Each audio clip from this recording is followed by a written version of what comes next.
Welcome to the Without Limits podcast, where today we will be talking about swimming. We're thrilled to be joined by two incredible coaches, Karen Stump and Kristen Smith, who are here to help you take your swimming to the next level. Karen, with a competitive swimming background, started at age 5. She has earned remarkable accolades like the 2023 and 2024 World Aquatics #1 ranking in the 50-meter butterfly and 10 USMS National Records. She's also a passionate coach specializing in sprint swimming and innovative training techniques. Kristen, with 17 years of coaching experience, has helped over 25 Ironman finishers and athletes across triathlons, marathons, and open water swims. Her journey includes impressive feats like qualifying for and finishing the 2015 OtillO Swimrun World Championships, along with other top finishes at national and international swim run events. In this episode, we'll dive into Karen and Kristen's unique programs, including Karen's state-of-the-art endless pool, Kristen's weekly coached pool sessions, open water practices, and plenty of tips to help you become a stronger, faster swimmer. Let's dive into the conversation. Welcome, Karen and Kristen, to the podcast. Kristen, how you doing? Tom, this is my kind of weather today, so I'm doing pretty. I can't complain. I actually swam open water yesterday and was like, it's time. Well, it's year round, but it's just these are good days and water's warming up. So, I'm doing great on the Thursday, Tom. And without going way too off the beaten path, how was Hanging Rock? Hanging Rock? Oh, Hanging Rock's the swim run, by the way, everybody. Yeah, honestly, Tom, I actually talked to Trista Menon. I was talking to her this morning about how it's such a good community. It's really great to connect with people. I mean, you pretty much take the two best sports in my world, running and swimming, and you can combine them in one sport, and you throw it in the middle of the woods and some cool open water swims. It was an absolute blast. Again, got to see a bunch of people I hadn't really seen in a while, and it was the last year for Hanging Rock, so I was super blessed to kind of be a part of that this year. So good awesome. Group of people, very good group of people. And what did you do, roll your ankle or something? Yeah, I did. Well, because I did something that I tell people not to do, which is jump in the water feet first. So that's how you rolled it? Yeah, and it was like on that short little swim, man. Like the short little baby swim where it's not even that deep. So I just jumped in like a 5-year-old kid blind, and then I was like, well, I confirmed that doing that is not good. Yeah. But it didn't stop me, right? So well, if you don't know Kristen, you can look up her bio online.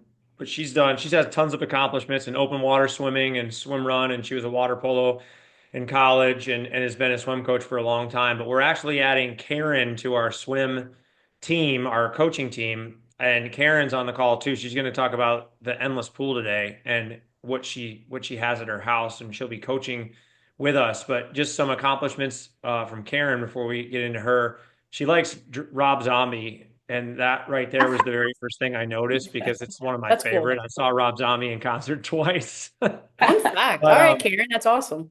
But we're getting her to kind of that's my behind the block. Get myself pumped up. If I hear Rob Zombie at any time, my heart starts racing. So yeah, awesome. Yeah, and we're getting her to like running. She comes to running practice with a shirt that says "I hate running" or something like that. But we're getting her. I have a couple of them. Yeah, we're getting her. I kept hoping you guys would kick me off the team if I wore some inappropriate shirts, but. The more inappropriate, the more you're welcome, actually. Yeah, so. That's called creativity, Karen. I love it. My philosophy is the more BS that I take from people or I can give people, the more I trust them. Actually, that there was like a meme out like in the last year. It says if you can BS with somebody pretty good and take their their cuts against you or their whatever, they're a little bit of mockery, then they're very trustworthy people. So I'm good with that. But yeah, in all seriousness though, pretty recent accomplishments, 2023 and 2024 World Aquatics #1 ranking in the 50-meter butterfly, 10 USMS and YMCA national records, 31 USMS national #1 swims, 130 USMS national top 10 swims, and her current best times 50 fly in 25.5, 100 fly in 58.8, 50 free in 24.4, 100 free in 54.4. Breaststroke 31.2 for 50, 100 breaststroke 108, 50 backstroke 30.2, and 100 IM 101. Not slow at all. Not slow. So welcome to the team. We're stoked to have you here and to talk about the endless pool. How are you doing? I'm doing great. I'm super excited to be a part of the Without Limits community, not just a grumbling runner at track practice, but to help out with the swim program. And like you said, I've got my endless pool up and running. I've been waiting on this one for a while, and I've had it for a couple weeks now, and really enjoying my training in it, and convenience and all the wonderful tools that it provides. So it's great. Kristen and I got a chance this last week to go in it. I've never been in an endless pool, but swimming to me is I like the competition in triathlon, and I do like when I'm in shape open water, but that's about it. So you actually love swimming, and to think about swimming in one position in an endless pool reminds me of getting stuck in an eddy in the channel and not moving, which has happened several times. But I actually got in and immediately thought it was incredible because there's a big, huge mirror on the bottom, and I got immediate feedback by watching myself swim. And the water was smooth and it felt really, really good and it felt fluid. And I actually felt very rhythmic for the very short time I was in there. But the biggest thing was I forgot to breathe because I was staring at my stroke so long. So, I thought that the feedback aspect of it was incredible for the very short time I was in it. And I think that's what we need. When we talked initially just in this intro about swimmers not having points of contact, what did you think, Kristen? Honestly, I was really impressed. I've seen other endless pools, but like you said, I've never really kind of had the experience to get in one. Um, I thought the space was great as well. Like there was plenty of space in there to not feel cramped by any means, which you would think for some reason I thought it was going to be smaller, but the space was great. And I'll honestly second kind of what Tom said, I think, with Karen having the endless pool, she's going to be able to really break down people's stroke and work on form. Not only that, but the mirror, I too got obsessed with the mirror and forgot to breathe. And I came up and told you guys, I was like, man, I need a snorkel, like then I don't have to worry about anything. But it was just it's a really nice tool. And I'm excited that Karen has this opportunity with it because we both obviously are very passionate about swimming, and it's great for her, and it's great for what she's wanting to do with coaching. Yeah. So Karen, with all your accolades, which you're obviously a short distance sprinter in the pool, which is obvious by all your records and stuff, but that involves tons of power and efficiency in the water. What what is your basic coaching and training philosophy when it comes to this? Like, how are you going to coach people? How do you feel like you can improve your general swimmers and triathletes and people who, tend to be a little bit fearful of the water, or swimming is their weakest link, or maybe swimming is their strongest and they want to get better? I guess you can kind of that there's a lot to kind of inhale there. So I'll let you kind of speak on all fronts. yeah, a couple different things with that. I enjoy coaching and coaching all levels. In fact, I enjoy coaching people who haven't swum competitively probably as much or more than people who have, because you have a lot more room to work with them.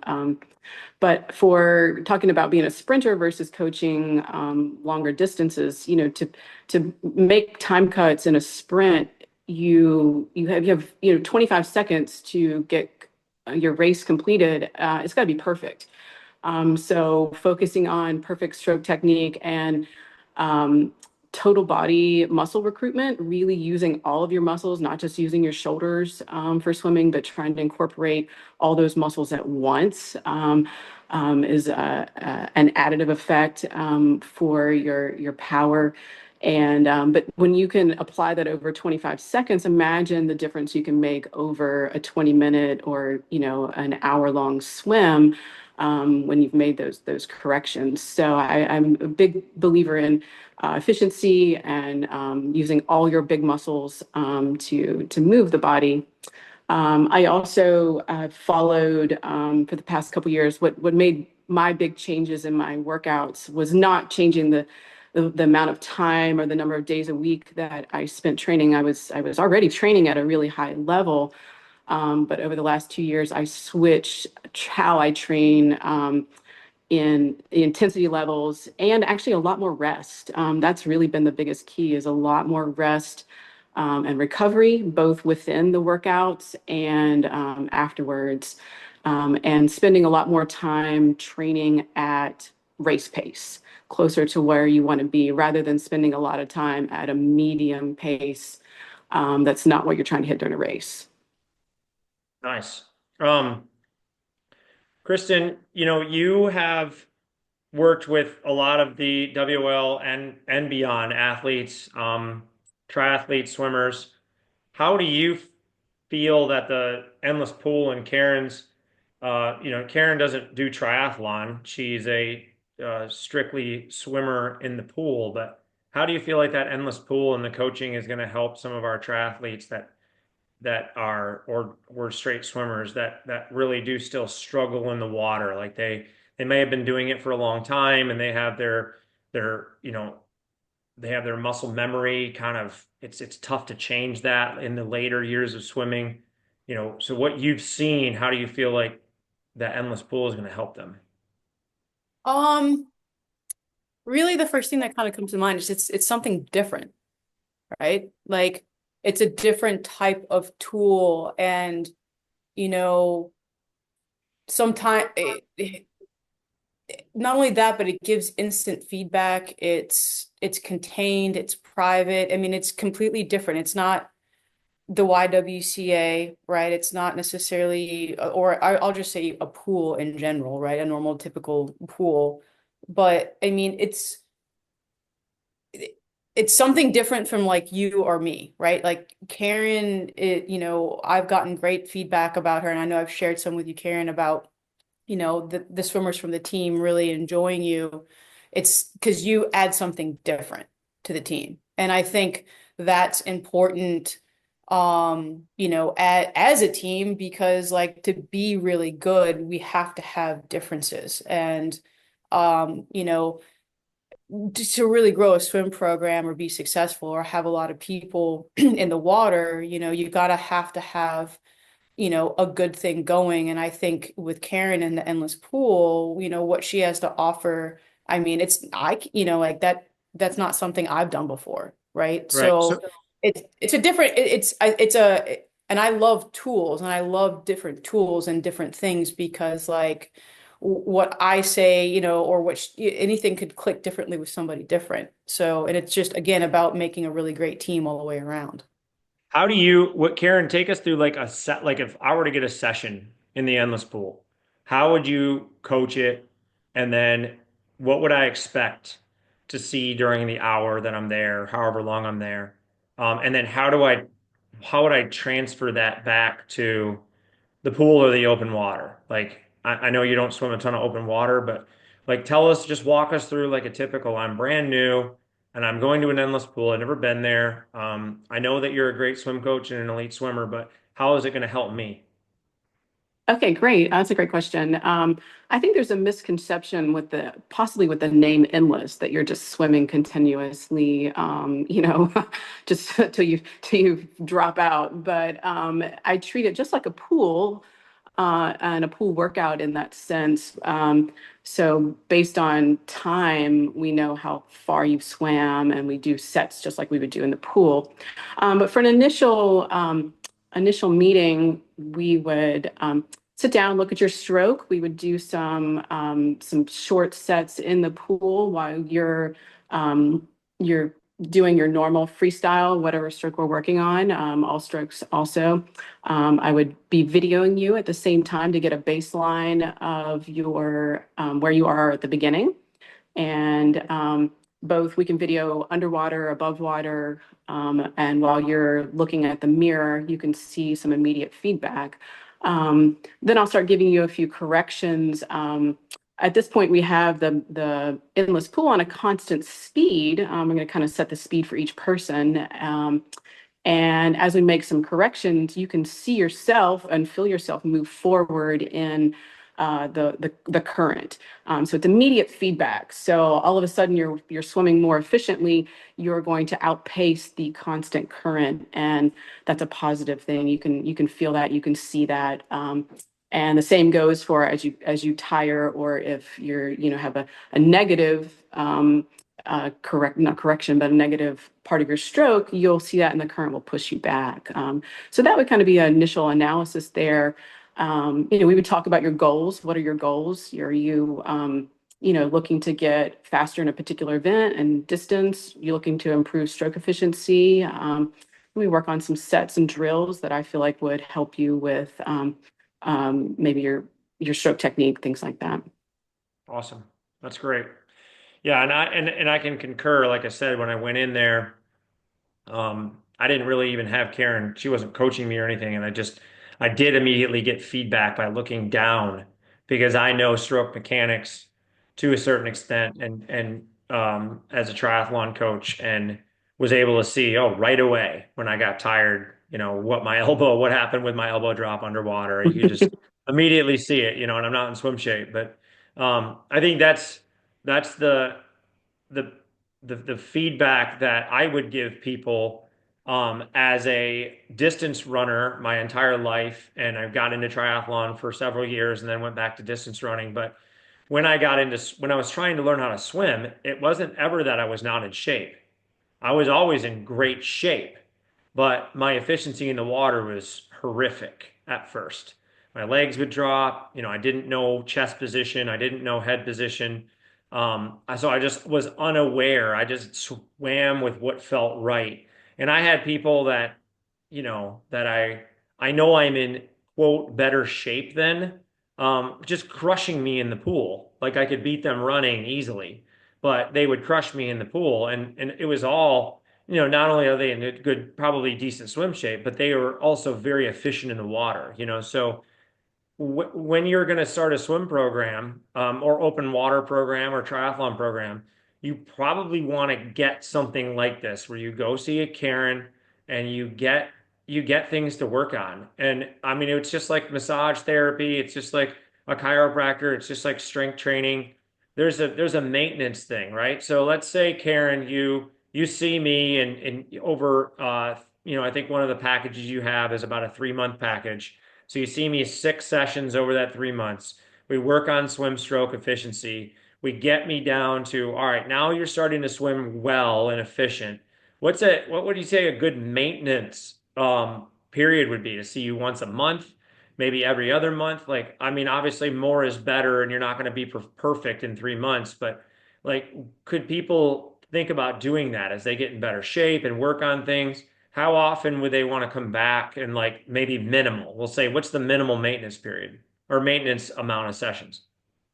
Yeah, I would say, once you kind of get through that, if you want, depending on your goals, if you want to come back once every month or even every 2 weeks, we can start working on power a little bit more, because with the endless pool, you can adjust the speed, which kind of turns into adjusting power.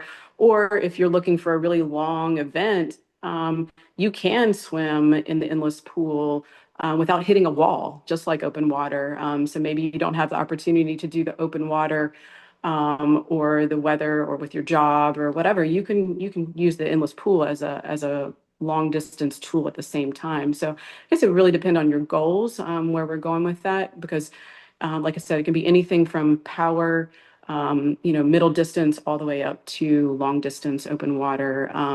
And you can see your efficiency over those times, because we can maintain the same speed, or we can see how over the course of 3, 4, 5 months, how you've gotten faster. Do we use the endless pool at 108? Do we use it at 120? It's very clear how fast you're going for a certain period of time. Nice. Kristen, do you have any questions for Karen from your perspective of your swimming background and her endless pool sessions that people might want to know? Um, Not right at the top of my head. I mean, honestly, I would like to know more about like playing around in the endless pool, what it feels like. That would be something that way I can kind of understand a little bit better. But otherwise, I mean, I'm just excited, like this is a good addition. Yeah. So along with the endless pool, Kristen's been coaching with Without Limits for 18 years, and she's gotten just huge into open water. And this is where I think we have just now such a diverse team. We've got this endless pool, we've got the swim sessions Monday, Wednesday, Friday at the YWCA. So tons of ways where coaches are on deck. Coaches have one-on-one ability, and then Kristen's going to be doing more clinics in the open water and help people navigate the waterway and get comfortable in the open water and learn how to take their techniques from that they get from the Monday, Wednesday, Friday coach swim practices and Karen's endless pool sessions and apply them into open water, because open water, you could be a great swimmer, but you get into open water and it's completely different. Like I was actually better in open water than I was in the pool because I was more of a strength swimmer.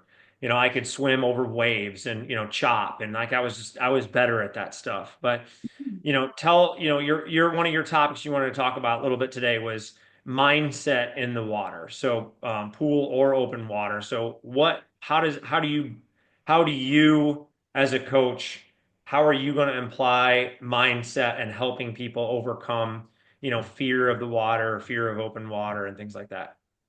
Yeah, I mean, and thanks for that, Tom. I mean, I can probably combine two of those topics because it basically all under the same umbrella in terms of getting ready for the open water, swimming in the open water, kind of where your mind needs to be in the open water, all of that stuff that we basically have been, to some extent, off-season training in the pool. And now that it's 63, it's perfect. Everybody's going to get in the open water.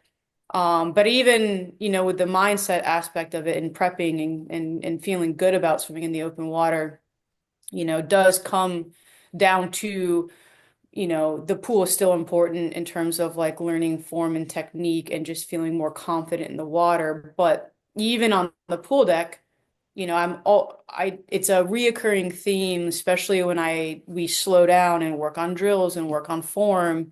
You know, a lot of people, we're very driven, right? We're all driven, very type A, go, the motivation is there. So I do constantly say a lot like, hey guys, let's slow down, let's relax, let's feel the water.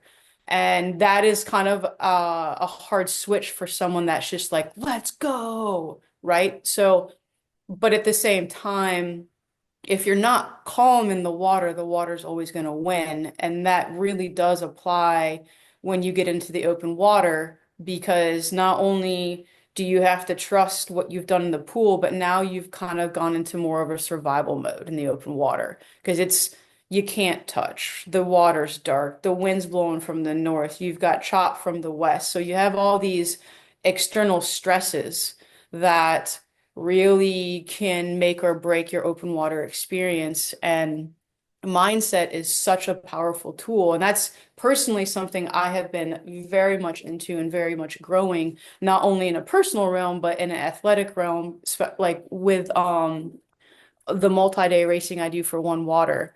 Like you could be the most badass athlete, but if your head's not there, like I'm gonna always beat you type of thing.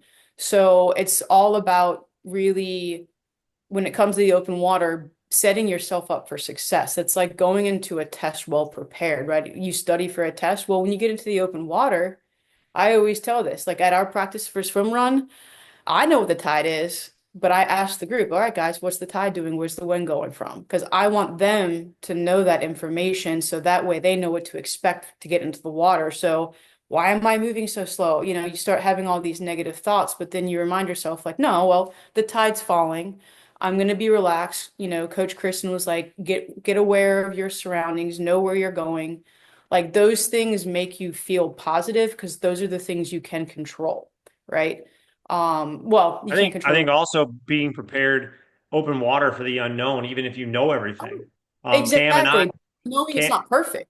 yeah, Cam and I, when we were training for swim run, uh, the Casco Bay swim, we got in at the jetty and we swam and it was gorgeous on Wrightsville Beach.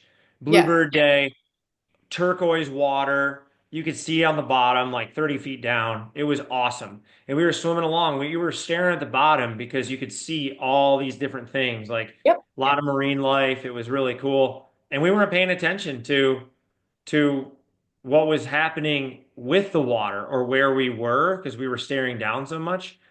And all of a sudden, I did a right head check, and I saw nothing but water. And I looked up and in a huge wave, like just Yep. crushed us, like Yep. just barrel rolled us in the water, and I barely got a breath, but I kind of lost my focus for a second and didn't realize that there were, decent, waves coming in. There was some swell kind of coming in randomly, and we were just in between swells and we were looking down, and all of a sudden a big one hit. And we barrel rolled, and then we both came up and we were like, "Holy crap! Oh my dude, did you?" I almost lost my breath. I was like, but Yeah. that's the kind of stuff that happens in open water. And like you said, I mean, we were calm and we sort of embraced it, but it was just a huge shock all of a sudden. So I think, like you said, if you let that get to you, you're going to fail in the open water, and you don't want to fail in the open water. You got to Yeah. kind of be ready for, the unknown a little bit, right? It's Oh, not perfect absolutely. conditions. Oh, absolutely. But like the more exposure you have, right? Whether that be temperature, water, cold water, warm water, whatever, lake water, tide water, like it and really like if if you want to be prepared for something, like you do ins and outs at the ocean and just get, you know, watch wave patterns and watch things and like literally it's just spatial awareness and like understanding some of the things that can happen and being okay with that. But you do need to put your body through that type of stress. So that's one less thing you have to worry about on a race day. I mean, and that applies to whether you're in the pool or in the open water. It really does come down to just, being truly confident and learning how to, I mean, with swimming, it's all manipulating the water with your body. So the more tense you are, you're not going to win. You got to learn how to relax, but find that switch. And a lot of it, honestly, is breath work. Like it's like your counselor would tell you to box breathe. Like swimming, you can do a lot of mindset preparation with breathing, but and like I said, but exposing yourself and putting yourself in stressful situations so that it's like you've checked a box in terms of like, okay, I know what that feels like. I know how to handle the situation a little bit differently next time. So, Karen, are you excited to swim open water after this conversation? No? Any? You make it sound like I've never done that. I have. I did my share of open water. I have too much biology background to want to know I what's know. in there. I like scuba diving. I love that, and I like being able to see. I don't like not being able to see what's going on around me, but and I have done triathlon. I did my first one on a old steel mountain bike. But no, I'm not I'm not as built for long distance open water. I enjoy my short pool swims. So I'll let you So, guys enjoy do you that. think based on Short, what I'll take Chris, long. Huh? yeah, what Kristen said, like kind of her mindset and people's fears and stuff like that, she'll obviously take them on in the real setting. How do you Sure. feel like you could apply some of those issues and stressors and things in the endless pool? Um, I think taking some of that stress off by not worrying about stroke technique as much, like getting that like dialed in prior to open water, so that so that once you're in the open water, you are just focusing on those different breathing techniques and sighting your buoys and watching out for your jellyfish. But again, in the endless pool, we can adjust your how quickly you stop. So if you're in a traditional pool, you're no matter what, you're going to stop after 25 yards and take a mini break by pushing off the wall. We can adjust the endless pool to you stop at whatever time we decide. So you are more comfortable swimming truly continuous and get that out of the way. I can go without stopping, without touching a wall for a certain amount of time and feel that confidence before you're actually out in the open water where you don't have a wall. Nice. Um, So what else we're going to do in this year's, we're going to hopefully, get our monthly newsletter out, and we're going to put in opportunities for people, coaching opportunities, non-coached opportunities. We really want to build up the swim community, and these two lovely ladies are going to spearhead a lot of that. I know there's a lot going on. Celia in Wilmington is really trying to push for a 50-meter pool here. And so there's just a lot of exciting things that go on, and there's so much integration, and even in between the running community and the swimming and the endurance community through triathlon. Triathlon has its ebbs and flows with excitement because there's just a lot of, three sports is hard sometimes. But let's say that runners listen to this, and how, as for you, Karen, being somebody who is trying to learn how to have that love-hate relationship with running. How have you embraced running, and how has it helped your swimming? And then vice versa, answer the question. Maybe Kristen, you answer the question, how running has helped your swimming. Kristen, you answer the question, how swimming could help running. So start with Karen. How has running at Without Limits helped your swimming? Um, there's a couple of factors there. Physically, my VO2 max has definitely gone up just by doing the running and just cross training with different muscles. I mean, you mentioned my speed. That's definitely in a pool, but I'm definitely not as fast on the track, and so my body has to adapt to doing those workouts and building, especially like I said, my VO2 max. I can see the difference without taxing my swim muscles, especially using my shoulders so much. It's nice to transfer that to my legs. And I also think it's humbling to do something that you're not as good at, and to learn from other people and to see and be with the group and to see how other people adapt and how that they train. Nice. Tristan, how has uh, swimming helped your running in the past? I know I can answer that question too, but I'd love to hear it from you. How has swimming helped my running? Yeah. Oh gosh. I mean, you're going from high impact to low impact. Yeah. So, I mean, it made me think kind of like what Karen was saying, it's great to see her, her shoulders not get work and just her legs. But if you've ever seen, they had this really cool diagram of like all the muscles that light up in swimming and then all the muscles that light up in running. And like in swimming, like your whole body's lit up basically, Sure. right? So, which is pretty awesome. So swimming, I mean, swimming has just been the foundation of my athleticism in general. I mean, that's what I did going through basically college. So, you know, really it's taking a fish out of the water and putting it on land. And a lot of it was, um, basically just strength at that point. But the cardiovascular was right up there for me, and has helped my run in that aspect. But really, it's just swimming is such a great sport that can lead into so many other good things. So really, when I decided to start running after I kind of hung up more of a competitive swimming career, it just, I mean, you. you're just an athlete going from one sport to another, and you just kind of have to learn the biomechanics and gain the strength from being, again, a fish on land, and learning how to, not have loosey-goosey ankles and loosey-goosey joints, and you kind of, need to have those small stabilizing muscles built up. But really, I mean, like I said at the beginning of this podcast, swimming and running are my favorite sports ever. So, to Is me, why you they're do one. swim run.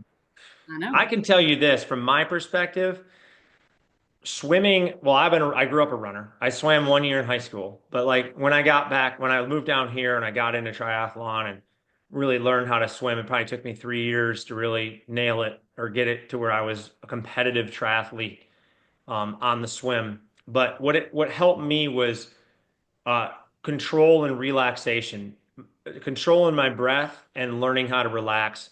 The two things that are very difficult for a novice or amateur athlete are relaxing and pushing hard at the same time. So doing those two things, you're giving full on effort, but somehow you also have to be relaxed. And swimming taught me that a lot because when I would swim, I would grind in the water too much. I wouldn't be relaxed. I would like thrash. And you saw me swim a lot. My shoulders didn't match my legs, and I sunk, so I was dragging a lot of my legs. And then I forgot to breathe, and so I would like not exhale when I was underwater. I would wait to exhale when I actually went to breathe. So I was like hyperventilating too much. When I started really learning how to swim well, as a distance runner, I learned how to blow air out underwater and just like really create bubbles. And then I would time it right so I could breathe in when I went to turn my head or turn my body to breathe. And so the control that runners will eventually gain if they work hard at swimming, if they actually go to Karen and Kristen and they get some lessons and they learn this timing and they learn how to relax. Or I'm talking to the crowd. So the listener who might be fearful of like, well, I don't know, I'm not really in the mood to learn something new at this point. But swimming, anytime you're hurt running, which is probably inevitable, I hate to say it, but running injuries are a little bit more common than swimming injuries. You have a backup plan. You have somewhere to go. You have a couple days where you can get in the water and you can continue your cardiovascular fitness and you can water run and then add some freestyle and other strokes in there. And it's good body balance. And I've just had even though I hate swimming as training, I will definitely, I don't hate it like hate it. I love competing, but like, I don't get the same out of going on a 10-mile run as I do going to swim 2,500. It's like I gotta know I'm doing it for the good of my body. And so when I do that, though, at least know how to swim, and it does help, me retain a lot of cardiovascular fitness in the summertime when we're not putting as many miles in running because it's hot here. So, I think you guys got a great thing going. I think you guys are going to be I know you're already successful, but the added success of what the things that you're going to offer to our program and the greater Wilmington community in the swimming realm are going to be great. Anything else to say? Karen, you got anything else? Yeah, I just want to touch slightly on that. I think for the non-swimmer runner that's listening to this, that to certainly consider swimming as a, super beneficial exercise to help with injuries. I've encouraged all the runners at the high school where I coach to swim, even if they're not competitive swimmers. And it seems, at least anecdotally, that prevents a lot of injuries and helps them recover and builds up some different muscles while resting some of your running muscles and joints, but while still maintaining your cardiovascular fitness. I think it's the best tool that any runner could have to prevent injury and to get you through some injuries, especially when you guys are doing these crazy long training sessions and miles. It's just a great way to relax, not necessarily doing it as competition. Maybe you have no intention of doing a triathlon, but just thinking of it as a great way to stretch out. The first thing I do after doing one of your track workouts is get in my pool and just do an easy recovery swim. So awesome.